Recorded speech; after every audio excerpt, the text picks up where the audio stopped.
Hello, everybody. Welcome to the Plant Strong podcast. This is Lisa Bennett, your host. Guys, we are a podcast that is powered by Stadia Church Planting. We are so excited that you're here with us today. We have had a crazy fall, and if you have popped on here, you may have heard some encore episodes from earlier recordings, but we just started on the 17th. We put out our first new episode of 2024. Today, it's just going to be you and me. We're going to do a quick touch-in about some of the lessons I've learned, specifically in the medical arena this past year that I think is super helpful for everyone, whether or not you're battling anything. I think it's lessons that can be applicable across the board. And then from here on out, we are doing every 2 weeks, just like we have in the past, of guests that will be coming in, joining me. And we're going to cover a wide range of topics. We try to cycle through different areas and arenas of focus that will be helpful for you in your church starting journey, as well as just a Jesus follower. So we're eager to get started today. Like I said, it's just you and me. Please hang in, and I think there's good stuff coming your way. And then we will look forward to seeing you back in 2 weeks. Thanks, everybody. Hey, everybody. Welcome to the Plant Strong podcast. Guys, it is the final day of January, year of our Lord, 2024. What in the world? We've made it. We're this far. That's crazy. We're so glad you're here. Also, if you're listening and this is you're new, welcome. First of all, we're so glad you're here with us. Also, if you're listening at a time other than the release date, just allow me to set up the stage, because we kind of set it up last episode of the potential of talking a little bit more about my medical history and kind of the things that I've been learning this year. But let me set it up for you. In January of 2023, I ended up in the ER for pain up under my right rib cage. Much later discovering that, hey, that's my liver. That's where that is. For context, I had pancreatic cancer in 2016 and had a pancreatic duodectomy, more lovingly and delightfully called the Whipple procedure. That's what I call it. So though I have survived past the 42% survival 5-year mark, we still get a bit red alert for issues in my abdomen area. So fast forward to the part where we discovered I was experiencing iron overdose, but also super fun backup. We uncovered that my body was in a hyperthyroid state, which then switched to a hypothyroid state, with the iron overload workup as a fun little chaser to all of that. So basically, I had 3 months of bedridden for most intents and purposes, and then a 2-month period where I had increased, like, utter fatigue all the time, wrapped up, and then I had a lovely 2 months of functionality, only to be brought to my knees by vertigo, literally. So that's the nutshell. I have no interest in spelling out every MRI, CT, lab work, therapy specialist, medicines, ultrasounds, or oscopies of almost every flavor that I've experienced over the past 8 years. My only point is, even listing them, is that I wanted to establish that when I say I get it, the fatigue and discouragement and overwhelm that most of us experience at some point, I actually have the receipts to show. And I also mean literal receipts, because can we say financial stressors? So at one point in the spring, for about 4 weeks, I could not speak more than about 15 minutes total per day. And an entire day for a person who, for her job, talks, and for anybody who's in my circle of life, knows I love to talk. So that was something. Beyond that, I would exhibit, if I pushed past that, I'd exhibit signs of a stroke or a concussion. Now, aren't you so happy that you joined us today? Listen, we are shifting right now. Hard stuff is a given. I just wanted to share a few things that have come into focus for me over these past months, this really 2023. And they've come into focus a whole lot more clearly through all of this garbage that hopefully will be helpful for you or for someone you love who you can share this episode with. I've got notes. I'm trying to be smooth about it, but I'm probably not going to be. But I want to be able to remember the things and stay on track. So here we go. I am bringing huge big sister bossy energy. So there are 3 things that I want to share with you today. So the first thing, get your maintenance health checkups scheduled. Like right now, today, if possible, maybe even pause and go schedule at least one. That is how serious I'm about this. That easy breezy little pancreatic cancer that I referenced earlier, that was discovered by my annual blood work. I was having 0 symptoms. Just the normal panels that everyone gets, 0 symptoms. My liver enzymes were elevated, and that's it. Guys, I'm not going to land here for long, but it brings tears to my eyes when I think about the fact that if I had delayed my blood work because I was busy, by the time my symptoms had shown up, it may have been too late. The cancer could have spread to my lymph nodes. Most people do not have my story with pancreatic cancer. I think unless you're living under a rock, you know the stats and the stories, and they're usually not mine. So I just take this very seriously. Pro tip, reward yourself with a treat to look forward to for once that task is completed of scheduling your appointments. So, for example, take a lunch break if possible at work and mow through your list of doctors all in one fell swoop. Now, I get it. A lot of doctors' offices, the scheduler takes a lunch break, but maybe take your lunch, if it's possible, take your lunch break a little earlier or later in the afternoon than what is the traditional lunch break for the doctor's offices. And then promise yourself, if you get through at least a portion of your list or the whole list, whatever that looks like, that on your way home from work, you're getting takeout. That's going to be budgeted for you and a friend, for you and your family, whatever that looks like. Or make time and budget it for the next morning to leave early enough to go get a fancy coffee on your way to work. I'm not kidding. Do something that breaks you out of your normal rut, because if you don't, then you're going to keep using the excuse that you don't have enough time to do it. So you got to create time and you got to create incentive. And sadly, just being healthy and getting things on the calendar aren't always enough incentive. And I have no problem with that. Like, use a treat. That's fantastic. So, and the second pro tip is use your mammogram and your annual physical. Those are the 2 things, annual physical with blood work. And if your doctor does not request labs annually, find a new doctor. You can do the research. You just need to know. You need to have a baseline and you need to check that annually. But use those 2, like the year from the last one that you had, as your starting point. Those are the 2 that you don't want to go over more than you absolutely have to for scheduling. So you want your mammogram as close to as possible at a year, and your annual physical. The rest of the things, dentist, dermatology, your skin check of your body, anything like that you're having, use that. Use those 2, the markers of your mammogram and your annual physical, to have your starting point. It is worth the sacrifice to take a half day or a full day of vacation to prioritize your health. In other words, try to schedule them for the same day. Maybe that's like novel to you. Maybe that's the way you've always done it.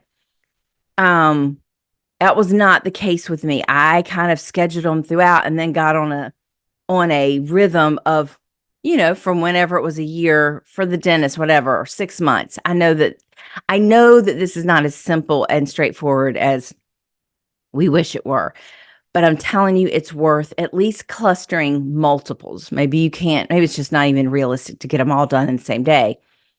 But if you get on a pattern of clustering them, then in the future, it's going to be easier and you just can knock it out instead of dragging it out. And I feel like that's important.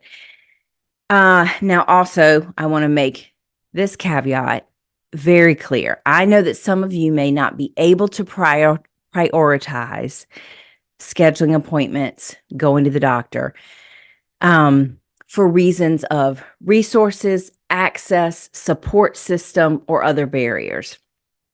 I do not want this to come across as dismissive and privileged. I simply want to nudge you to really have the hard conversations with yourself, with your people, whatever that looks like, and get to the root of why prioritizing your health isn't happening. Because typically there's a thing behind the thing that is the bigger issue to deal with than just the simple scheduling and that being a little bit challenging. So that's super important. Schedule your appointment, schedule your appointment, schedule your appointments. Okay, number 2, ask for what you need. Now, intrinsically embedded into this, like its core, it's in its DNA, is that you have to discover and acknowledge what you need. Like you may have never have done that before. That's very common. Don't feel bad about that. There's no shame or guilt in any of this conversation. But in order for you to ask for what you need, which is a very important skill when you are struggling with any kind of health issue, whether it be chronic or a disease, or just a different season of well-being and trying to find your equilibrium in that. It is a very important task that dovetails with this beautifully to start learning why you love certain things, what things bring you joy, what things definitely do not. You do not enjoy them.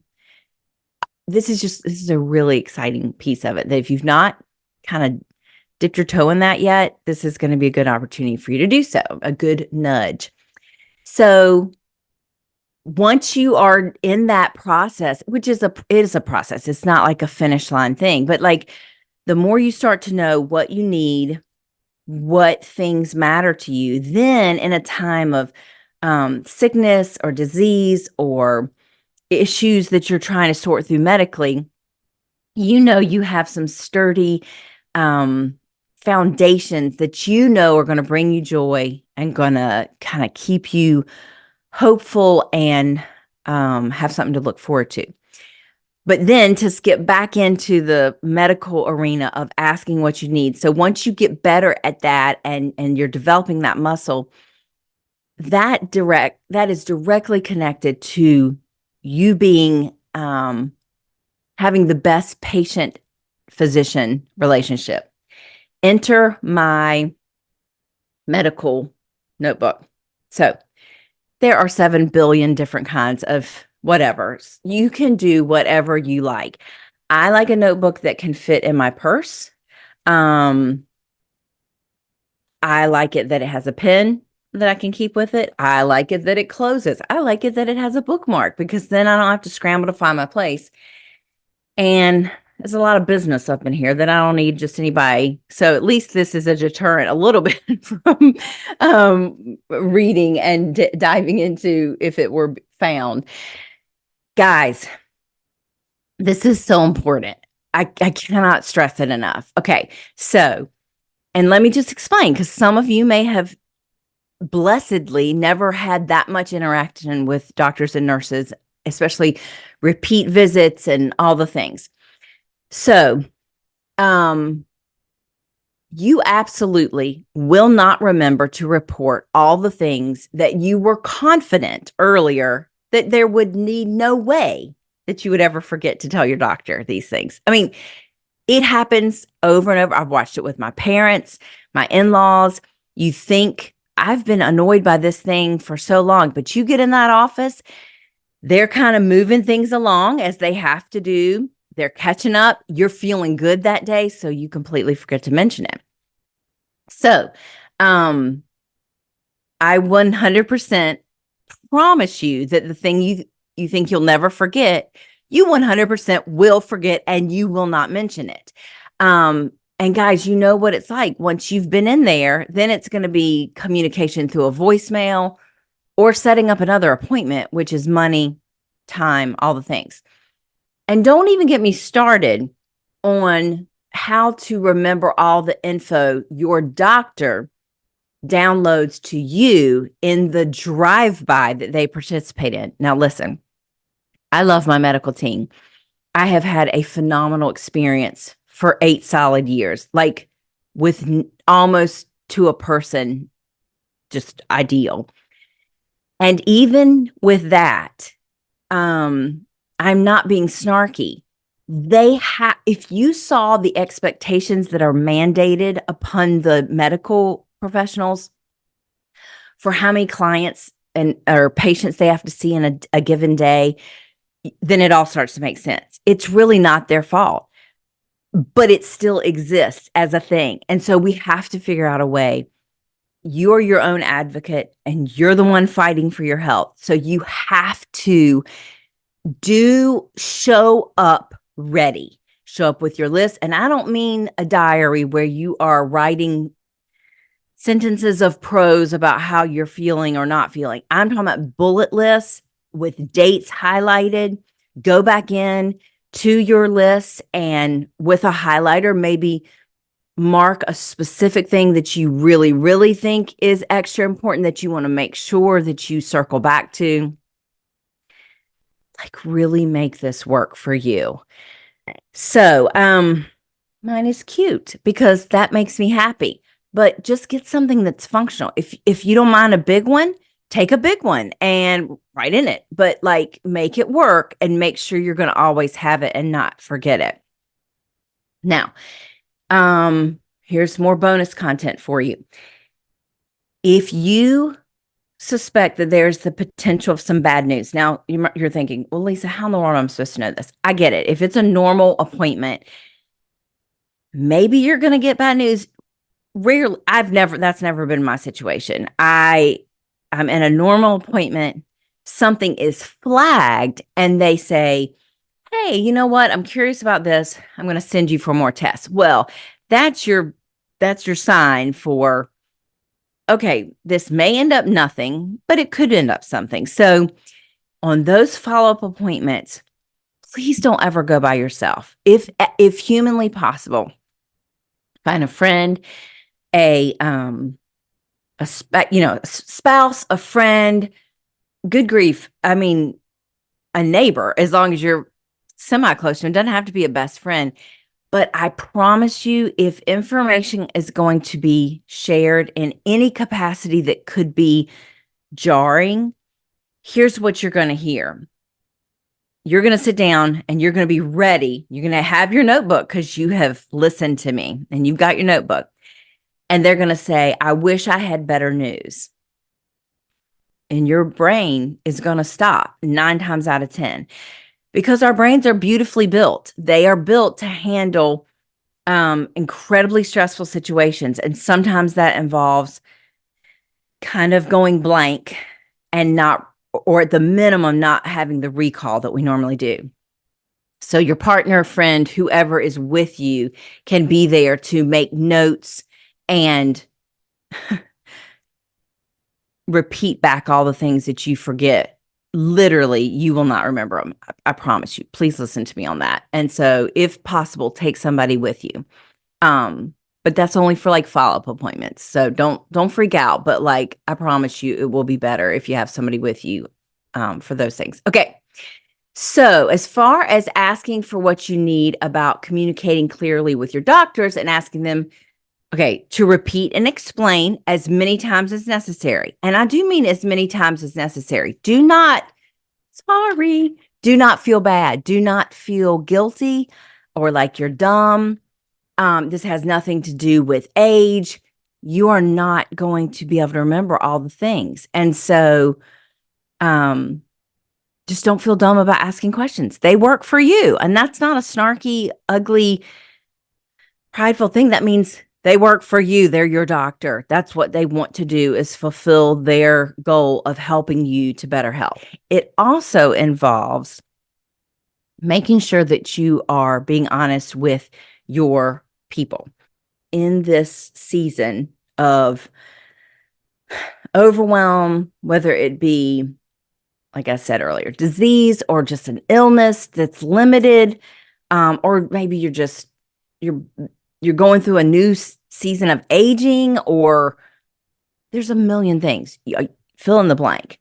Being honest with your people is just hard, like real hard. In fact, I would contend that this is going to be the more challenging part of getting what you need and asking for what you need than it is with a doctor. Because a doctor, you're like, hopefully you adjust pretty quickly to realizing they do work for me.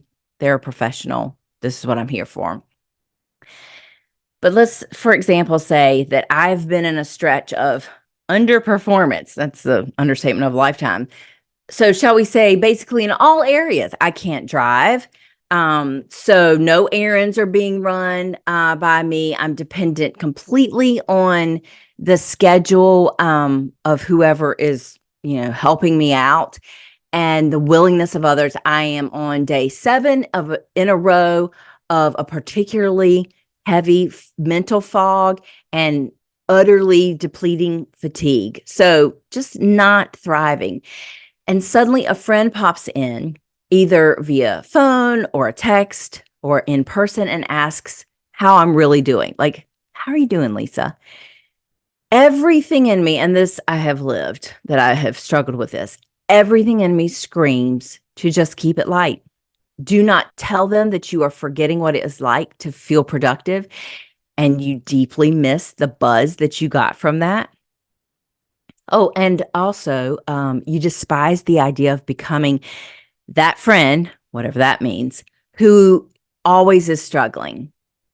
And for goodness sake, you just so much want to have a conversation that isn't entirely centered around your health. Anybody out there feel me?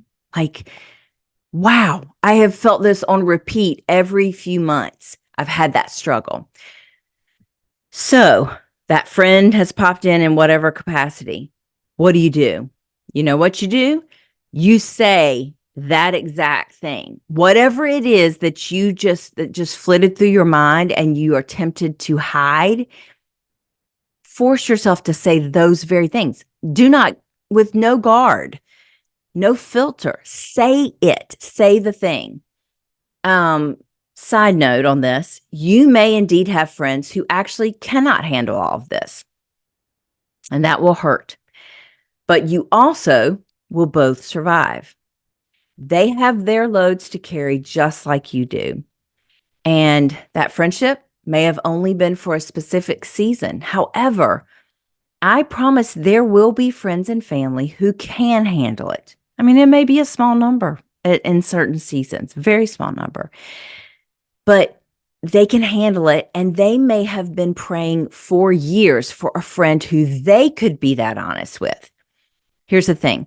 You can never be perfect enough to never need to shift in a friendship. That is not even a thing. It doesn't even exist. So to be able to thrive and be fully loved and supported in our relationships, absolutely worth the risk of asking for whatever you need. I mean, it is 100% worth the risk.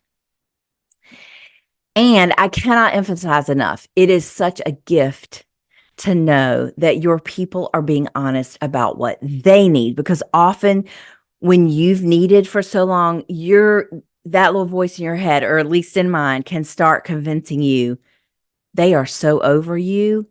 They're never going to depend on you. You're always going to be the needy one.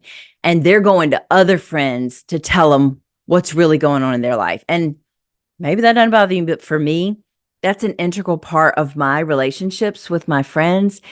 And the thought of, because I've got a health setback, that I'm also not going to be able to love them through what they're going through, that does something deep to me. So to know that you've agreed with your friend and you each trust each other, that you can be honest and that they can be honest with you, even though like I was laying on my back for months and they would, I had one friend that would constantly say, she'd laugh and be like, well, I'm not laying on my back, but I am, if you're okay, I need to vent for a bit and I need your input.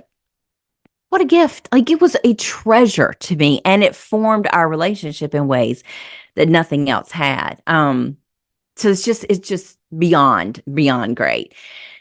So to be clear, and I want you to hear this, faking it, like not being honest, I'm not saying that every day, minute of every day. Like I remember one time I told Jeff, hey, you know what? For the next few days, I assume that I am at this level, which is not good. But I don't want to talk about it anymore because nothing's changed. It's not getting worse, but it's also not getting any better. And so every day that I have to tell you, I'm no better. I feel like I do not feel good today. But I'm going to try to focus on positive things just because right now I need that mentally. So I told him that and he got it. He was like, that makes sense. He said, you just got to promise me that you will tell me if it gets worse and that this will not be a forever thing because like that's critical. I want a little bit more of a pulse on it. So like, is that honesty thing? It's such a gift. So, but let me be clear, faking it has the shelf life of like, you'll maybe get 2 months out of that. I'm not sure that you'll get 2 months. And then your relationships are going to get real dicey. Even though, like for me, my needs were obvious and very real, my people were also at the same time going through their very real stuff. And so they need that same safety to know, gosh, if I tell mom that I'm struggling in this way or I'm not feeling well and I need advice on what to do, man, that's going to push her over the edge because I don't really know how much she's hurting. Is she just putting on a good face? They didn't have to worry about that. They knew I had told them, I'd kept them posted on where I was and like how they can in the most healthy way for what I need, talk to me and vice versa. And it just made all the difference. I can't overstate it enough. So compromise will often be required. Honesty allows the decision of where to compromise to be more clear. That's what's important. So hear me out. Compromise will often be required. Like we didn't go for a year, even though my needs, there was no getting around it. I couldn't move half the time. I couldn't talk half the time. That was very real, but it did not negate the reality of other people's issues. So being really honest and being really clear about what I needed and then my family the same, it allowed us to decide in a healthy way where the compromise needed to happen. And let me encourage you, we have found that you get better with this the more you practice it. Big shock. That's the way everything kind of works. You become even more in tune with what is an immediate need. Like for example, an immediate need would be, I am here. I need time alone. I need to not be around people. I need nobody asking me any questions. Or it's, you know what, babe? Can you update my family for the next 3 days? Just for some reason, it is really stressing me out and weighing heavy to have to keep calling and updating. Could you take that over and give me a little bit of a break in that?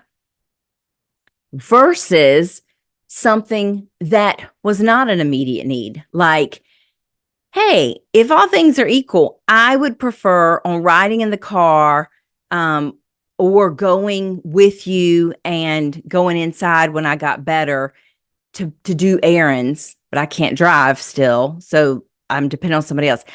I prefer to do those on Tuesday. Okay, well, that's communicating what I need, what I would like, but that ranks in a different priority then if Tuesdays are the day that Jeff can get in a deep workspace and doesn't need to break up his day, then that needs to be considered. Does that make sense? So it just helps inform your decisions better when you can communicate clearly.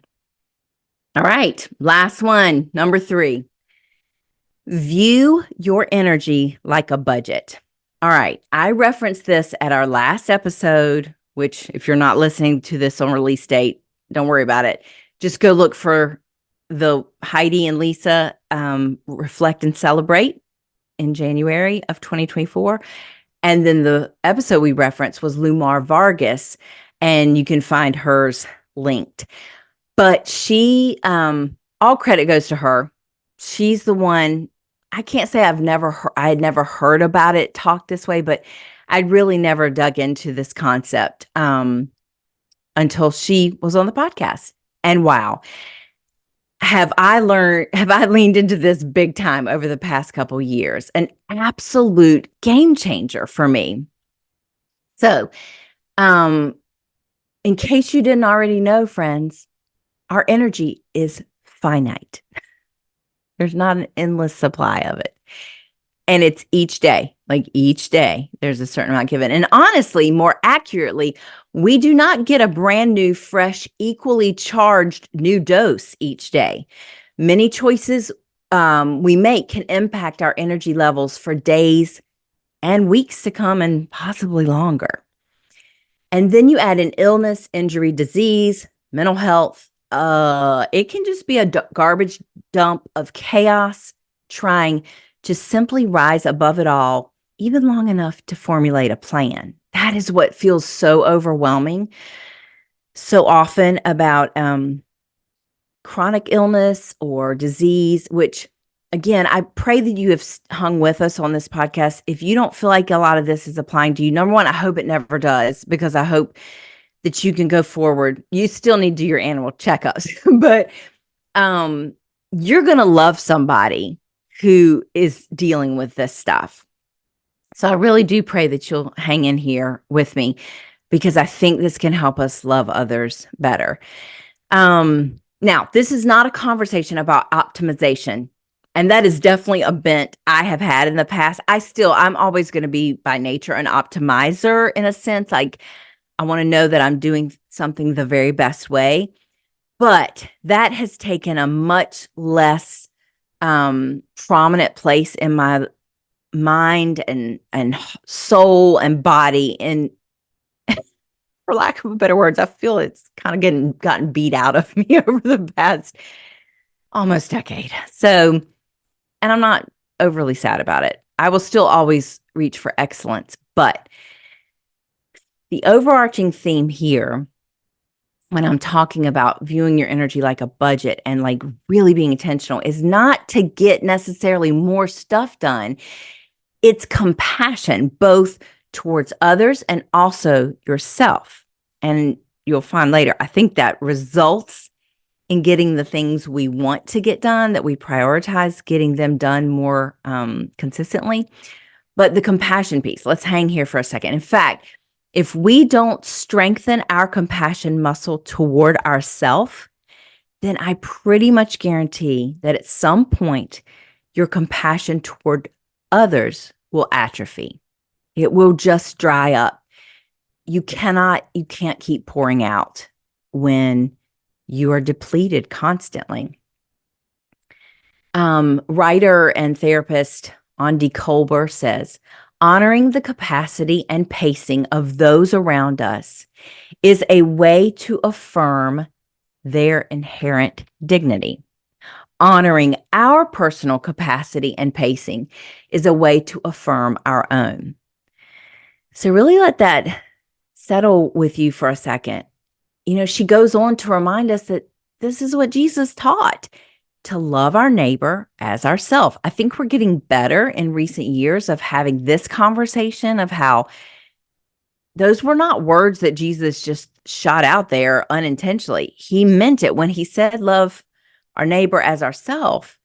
Then that implies the understanding that we love ourselves, that we take care of ourselves. And that has just been so skewed and, I don't know, maybe misrepresented in the past. So I just really encourage you to explore that whole concept of being more compassionate to yourself, and that you'll find that it bleeds over into all your relationships. I feel that sometimes, though, there is a warning inferred, but at times it's boldly articulated, that to expand in compassion removes accountability and discipline. But I am finding the more I practice it, I see the exact opposite growing in my life. And this is a big deal because I definitely grew up an incredible environment, so loving and so service-minded, but often, maybe unintentionally, to the neglect of healthy practices. And so, my prayerful intention of showing myself compassion by greatly reducing my level of what I can produce in a given day has created in me the desire to be very disciplined in the areas which have remained after a thorough edit of my schedule. In other words, I want to honor my work and enjoy the daily delights I have prioritized. So I make a compassionate schedule, factoring in my capacity in the given season. And then I draw from the deep well of compassion God is building in me daily when I fall short or when my discipline dries up. So here's what I've also learned and observed firsthand. This is so big. Going around exasperated and ticked off because of my failings or even the shortcomings of others for what they could have done better. This thing could have been done better. They could have tried harder if they had shown up earlier. The list goes on and on.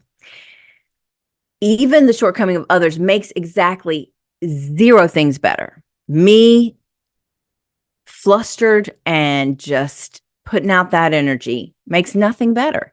The fuming and the sighing do not fuel me to evaluate how I missed the mark.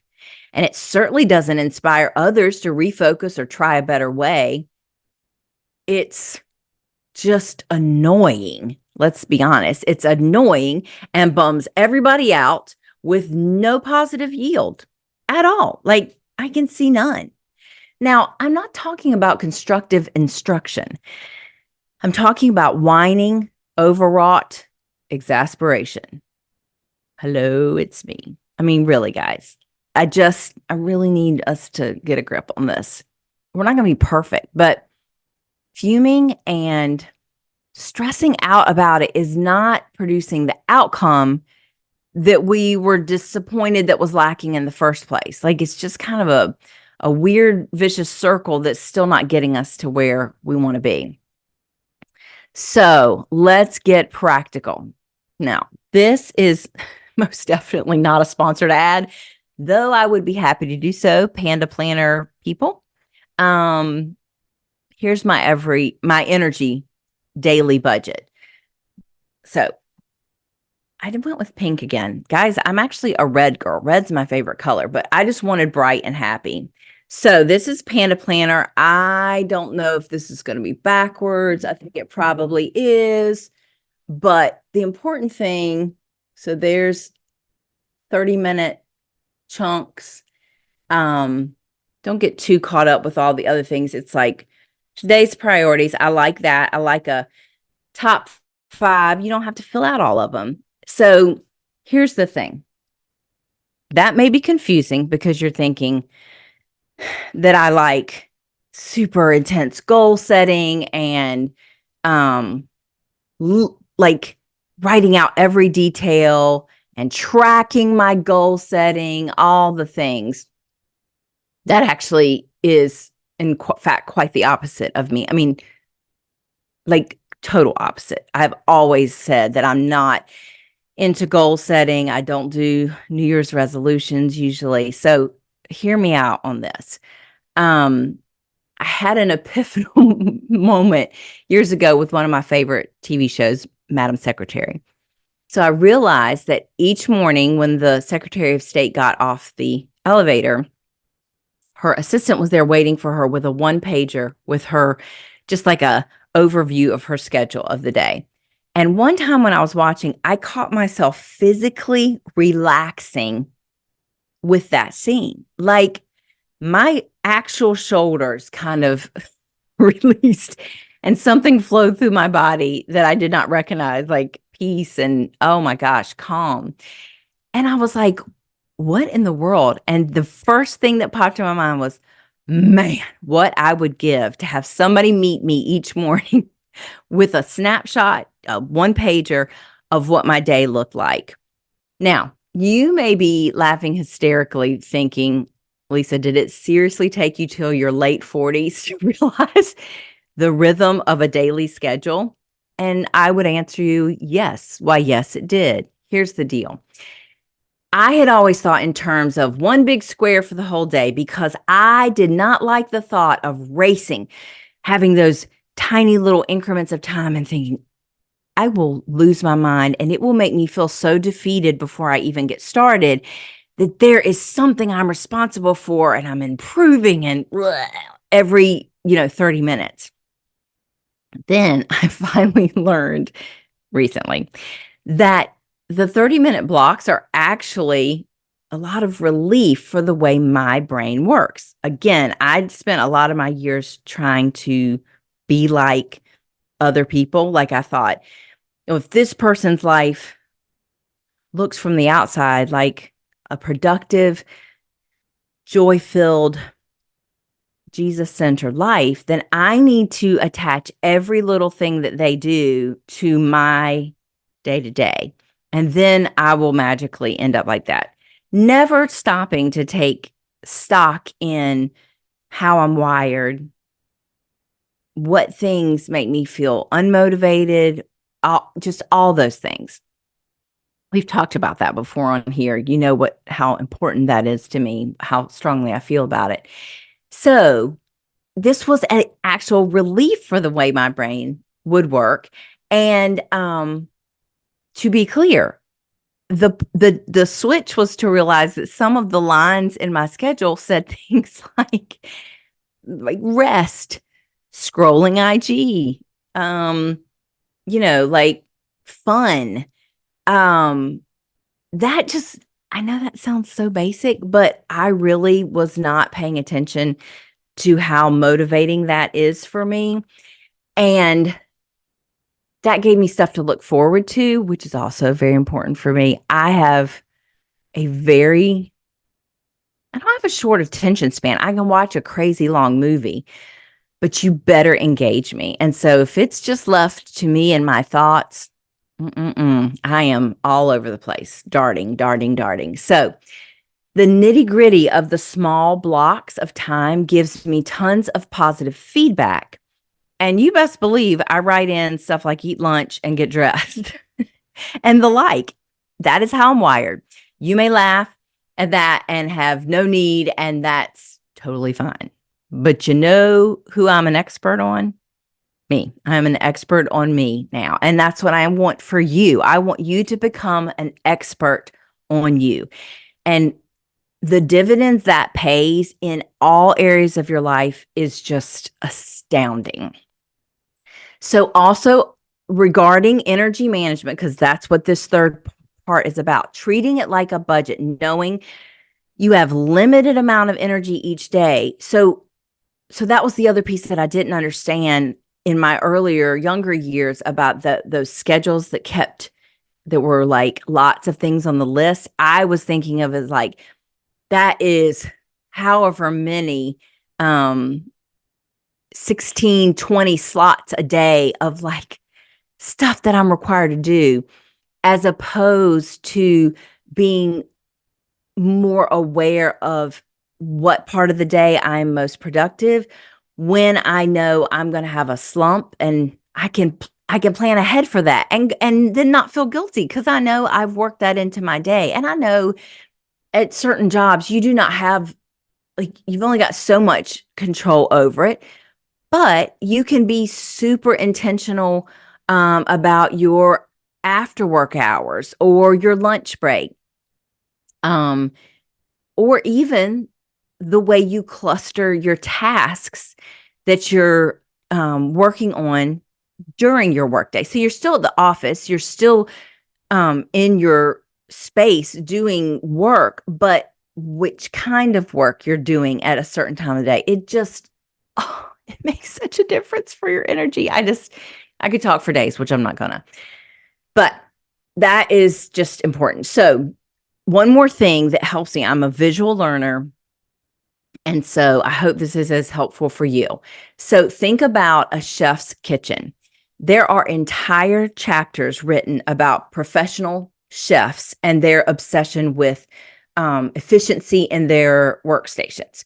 And it's actually necessary, not just a quirk. So hundreds of extra steps required if things are not laid out properly will make the difference in them thriving through a fast-paced dinner service versus costly mistakes made by a frazzled team led by an exhausted chef. I mean, it's dramatic. Like I've read, because you know how I feel about food. So there's just, it's astounding. It's mind-blowing. I encourage you to go look up something about it because it's little steps. It's not moving across a restaurant. It's moving across a space in their kitchen of the restaurant, and what that shaves off and the difference in how they feel at the end of the night and the longevity of them at their job, all the things.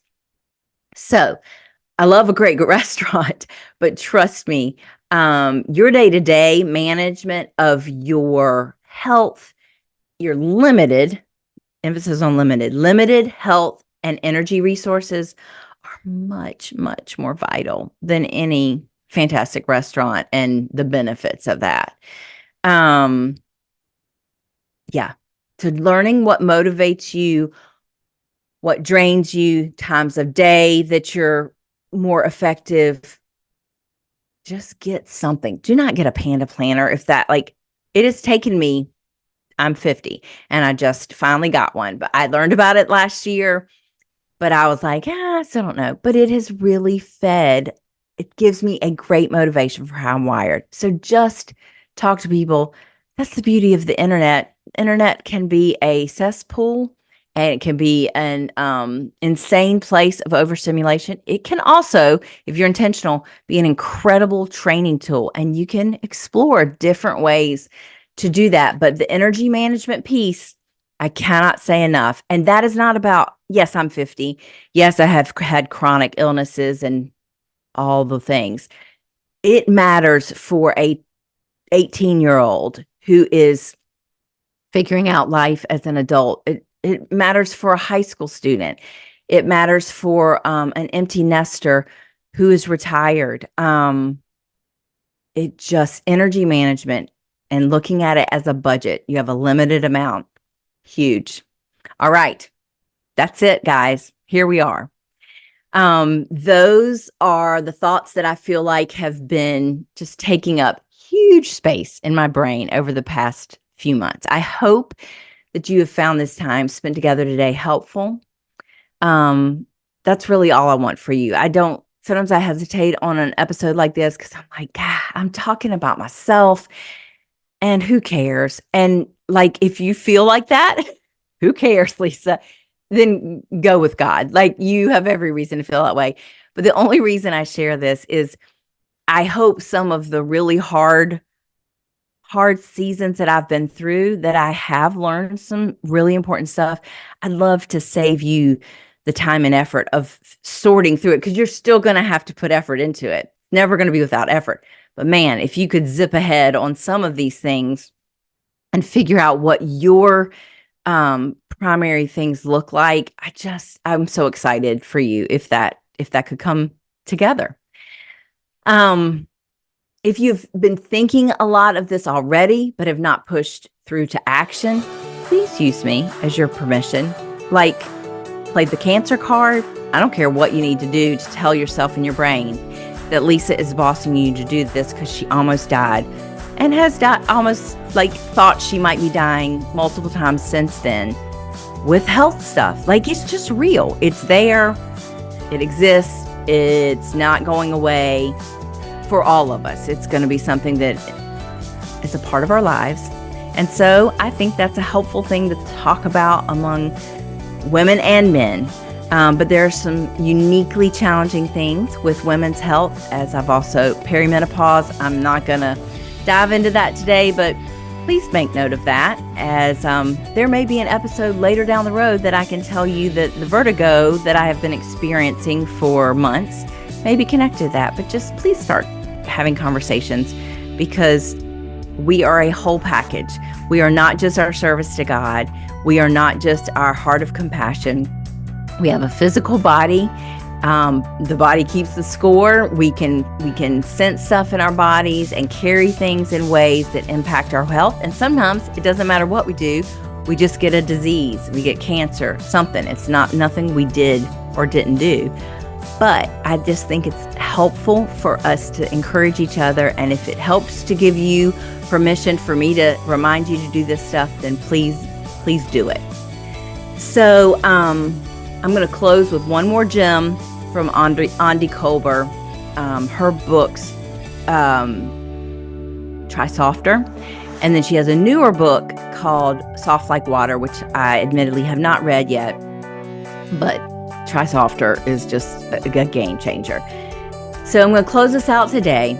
She says, what is essential is an awakened heart, a heart aligned with the joy or the sorrow of the moment. Now, get out there and wake up. Bye, friends. Thanks for listening to the Plant Strong podcast. Plant Strong is part of the Stadia Podcast Network. To find more great podcasts and to see how Stadia can help you start thriving, growing, multiplying churches for the next generation, be sure to check out stadia.org/podcasts.